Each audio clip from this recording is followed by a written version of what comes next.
अस्सलाम वालेकुम वरहमतुल्लाहि वबरकातुहू। मैं doctor Dilawar Hussain Madani homeopathic clinic Gidhwali से। आज का हमारा जो टॉपिक है वो है स्टोन इन ब्लैडर और ग्रेवल यानी संगे मसाना या गुर्दे की पथरी या मसाने की पथरी। तो इसके बारे में आज हमारा जो है डिस्कशन का ये मौजू है। चलिए शुरू करते हैं। तो ये एक ऐसा मसला है जिसमें जो है कि मसाने में पथरी बन जाती है या फिर गुर्दे में पथरी बन जाती है। तो जब पेशाब जो है अपनी रूटीन से ज़रा हट जाता है तो इसमें मादनी किस्म के रेग जो है वो तय-नशीं होनी शुरू हो जाती है पेशाब में। ये जो रेग होती है, छोटे-छोटे ज़र्रे होते हैं मादनी, ये अगर तो अलग-अलग पड़े रहें तो फिर कोई मसला नहीं होता, लेकिन जब ये इकट्ठे बढ़ जाएँ, किसी जगह तक इकट्ठे होना शुरू हो जाएँ, तो फिर ये छोटे-छोटे कैंकर बन जाते हैं, यानी कि रेत के छोटे-छोटे ये दोनों मिल के आपस के छोटे-छोटे ज़रात जो हैं, पथरी की शक्ल इख्तियार कर जाते हैं। तो ये जो है ज़्यादातर गुर्दों में पथरी बनती है छोटी-छोटी और गुर्दों से ये यूरेटर के ज़रिए मसाने में आ जाती है। जब ये पथरी मतलब गुर्दों से शुरू होती है यूरेटर के ज़रिए आना नीचे मसाने पर, तो जब ये नाली में जाती है तो बहुत ज़्यादा तकलीफ़ होती है मरीज़ को। मरीज़ को दर्द होती है उसके अलावा मतली और कै होती है, उसके अलावा मरीज़ को कपाहट होती है, उसके अलावा स्वेटिंग हो जाती है मरीज़ को, तरेलियाँ आनी शुरू हो जाती हैं मरीज़ को। ये सारा प्रोसेस उस वक़्त तक रहता है जब तक मरीज़ जो पथरी है वो मसाने में नहीं चली। जब पथरी मसाने में चली जाए तो फिर ये दर्द जो तकलीफ़ है वो ख़त्म हो जाती है। फिर मसाने में जाकर ये पथरी जो है आहिस्ता-आहिस्ता बड़ा होना शुरू हो जाती है और जब ये आगे पेशाब वाली नाली के आगे आती है, तो फिर रुकावट होती है और फिर दर्द में शिद्दत हो जाती है। जब मसाना खाली होता है तो ये आगे कोने में अगर आ जाए पेशाब की नाली के तो बहुत ज़्यादा दर्द तकलीफ़ होती है। जब मसाने यूरिन और नीचे से पीछे से बन जाए तो फिर ये वापस जाके थोड़ा मरीज़ रिलैक्स हो जाता है। और कई दफ़ा तो छोटी-छोटी पथरियाँ होती हैं वो मसाने से पेशाब के थ्रू निकल जाती हैं, तो फिर कोई मसला नहीं होता। कई दफ़ा कई पथरियाँ छोटी-छोटी जो हैं 100 की तादाद में बनती रहती हैं और यूरिन के थ्रू निकलती रहती हैं, उसका कोई मसला नहीं होता।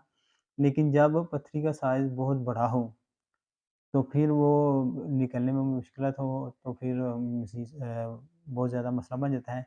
इसी तरह से जब गुर्दों में जो पथरी बनी हो, लेकिन वो यूरेटर के से नीचे ना आ सकती हो यूरेटर के ज़रिए, तो फिर वो वहाँ ही पड़ी रहती है कई दफ़ा।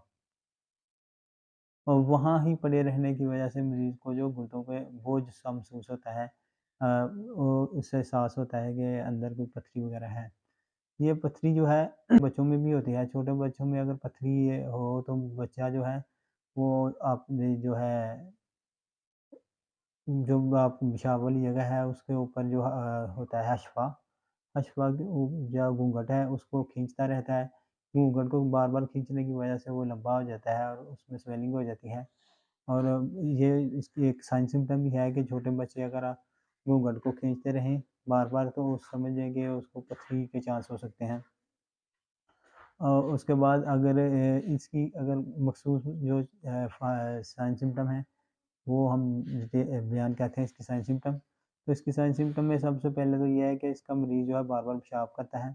बार-बार उसे पेशाब आता है और पेशाब की इसकी शिद्दत जो है दिन के वक़्त ज़्यादा आती है, लेकिन रात के वक़्त इसको पेशाब बहुत ज़्यादा नहीं आता। वजह क्या होती है कि दिन के वक़्त मरीज़ चलता-फिरता करता रहता है तो बार-बार उसे यूरिन आता रहता है, लेकिन रात को वो रिलैक्स हो जाता है, ज़रा लेट जाता है तो इस वजह से उसको पेशाब इतनी ज़्यादा दफ़ा नहीं आता। दूसरी की साइंस में ये है कि पेशाब मरीज़ को पेशाब करते वक़्त और पेशाब के बाद तकलीफ़ होती है, बहुत ज़्यादा पेन होती है मरीज़ को।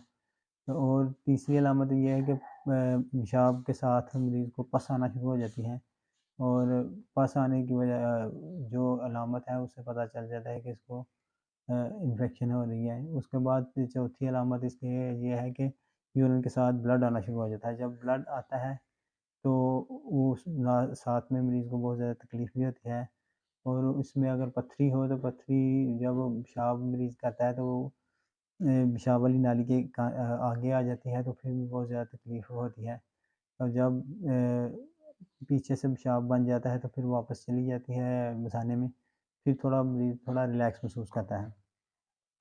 अब इसकी जो ट्रीटमेंट की तरफ आएँ, इसमें जो मेडिसिन होम्योपैथिक इस्तेमाल होती हैं, उनमें सबसे जो पहली मेडिसिन है वो नक्स-वामी नक्स-वामी हम उस वक़्त देते हैं जब कि मरीज़ जो है उसको राइट साइड पर गुर्दे में दर्द हो, और ये दर्द जो है जंघासे से लेकर यानी गुर्दों से लेकर नीचे टेस्टिक तक जाती है, और मरीज़ जो है वो काफ़ी ज़्यादा दर्द महसूस करता है। इसके अलावा मरीज़ के कमर और कूल्हे में भी दर्द होती है। बाकी दूसरी मेडिसिन आ जाती है बरबस वेलगेस। बरबस वेलगेस जो है लेफ़्ट साइड की मेडिसिन है। उसके मरीज़ को जो है वो लेफ़्ट साइड पर दर्द होती है, तकलीफ़ होती है, मरीज़ को कमर दर्द और साथ में कूल्हे में दर्द होती है। इसके साथ मेडिसिन के बारे में आएँ तो इसकी जो मेडिसिन सबसे पहली है वो नक्स-वामी है। नक्स-वामी जो राइट साइड की मेडिसिन है, इसमें मरीज़ को राइट साइड के गुर्दे में से दर्द शुरू होती है, नीचे टेस्टिस तक जाती है, और मरीज़ इसका जो है वो ज़्यादातर शराबखोरी और ज़्यादा नशावर चीज़ों का इस्तेमाल करता है और ज़्यादा मसालादार चीज़ों का इस्तेमाल करता है। दूसरी मेडिसिन बरबस वेलगेस है, ये लेफ़्ट साइड की मेडिसिन है। इसके जो मरीज़ है उसको कमर दर्द काफ़ी ज़्यादा होती है, साथ में कूल्हों में दर्द होती है, और राइट साइड पे मुसाने से नीचे तक दर्द होती है। तो उसको आप मदर टिंचर में जो है 5 से 10 कतरे स्मूथ पोटेशियम दे सकते हैं। लाइकोपोडियम जो है वो जो है राइट साइड की मेडिसिन है, और इसके मरीज़ जो है इसको यूरिन आता है उसमें रेड रेड रेड पेशाब आता है, रेड ज़रात आते हैं, और मरीज़ को कमर दर्द भी होती है। उसके बाद किलकेरिया कार्ब मेडिसिन आ जाती है। किलकेरिया कार्ब बहुत अच्छी एक मेडिसिन है जो कि मसाने की दर्द के लिए बेहतरीन दवाई है। ये आप 30% में इस्तेमाल करें तो इससे मसाने की पथरी या ये जो है गुर्दे की पथरी, किसी किस्म की पथरी हो तो उसकी दर्द को कवर करती है। इसके अलावा आप आगे प्रिकॉशन एहतियातों की तरफ आएँ, तो एहतियातें कुछ इस तरह से होती हैं कि जो पथरी का मरीज़ है उसको जो है साफ़-सुथरे माहौल में रहना चाहिए, अपनी सुबह की सैर करनी चाहिए, वॉक वगैरह करनी चाहिए। उसके अलावा उसको गोश्त वगैरह मसालेदार चीज़ों से परहेज़ करना चाहिए। शराब कबाब से परहेज़ करना चाहिए।